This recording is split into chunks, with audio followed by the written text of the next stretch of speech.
अस्सलाम वालेकुम दोस्तों, आज मैं आपको एक स्टोरी सुनाने वाला हूँ। आई होप आपको ये स्टोरी बहुत ज़्यादा पसंद आएगी और बहुत ज़्यादा मोटिवेट भी करेगी। हमारे चैनल को सब्सक्राइब करें और बेल आइकन के ऊपर क्लिक करें ताकि आपको रेगुलर अपडेट्स मिल सके। Thank you.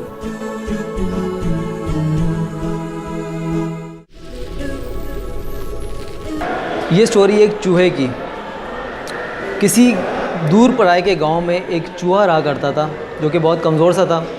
और एक दिन उस चूहों के गांव के अंदर तमाम चूहों ने सोचा कि एक रेस लगाई जाए और रेस के अंदर देखा जाए कि कौन सा चूहा जीतता है या कौन सा चूहा विन करता है। जब रेस स्टार्ट हुई और तमाम चूहों ने भागना शुरू किया, अब उस रेस के अंदर बहुत सारे चूहे थे। कुछ चूहे बहुत लंबे तगड़े भी थे और कुछ चूहे बहुत कमज़ोर से भी थे, कुछ मोटे ताज़े थे और कुछ चूहे बहुत तेज़ तरार भी थे। लेकिन हुआ ये कि जब रेस स्टार्ट हुई तो लोगों ने देखा जो छोटा चूहा था वो बहुत तेज़ भाग रहा था। ऐसा लग रहा था कि वो रेस जीत जाएगा और लोग उसको हराने के लिए उसके ऊपर मुख्तलिफ़ किस्म के कमेंट्स करने लगे कि तुम तो बहुत छोटे हो, तुम तो बहुत कमज़ोर हो, तुम तो रेस ये जीत नहीं पाओगे। लेकिन वो चूहा भागता रहा। लोग उसको कमेंट्स पास करते रहे कि तुम हार जाओगे, तुम बहुत कमज़ोर हो, तुम नहीं कर पाओगे, अरे तुम अपना साइज़ तो देखो।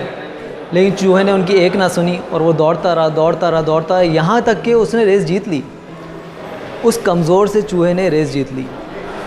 जब रेस का अख्ताम हुआ और उसको अवार्ड लेने के लिए स्टेज के ऊपर बुलाया गया और स्टेज सेक्रेटरी ने माइक उसके करीब करके पूछा कि आप रेस जीत चुके हैं, क्या आप इसके बारे में कुछ कहना चाहेंगे?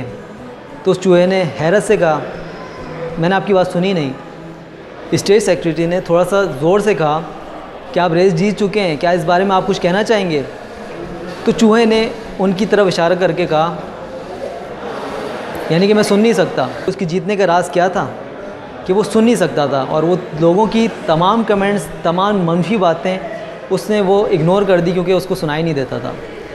तो याद रखिए, जब भी ज़िंदगी में आप कोई काम करने के लिए जाएंगे तो ऐसे बहुत से लोग आपको मिलेंगे जो कि आपको इस तरह की बातें बोलेंगे जो कि आपको डिमोटिवेट करेंगी, जो कि मनफी बातें होंगी, जो कि आपको अच्छी नहीं लगेंगी, जो कि आपको आपके मकसद से दूर कर सकेंगी।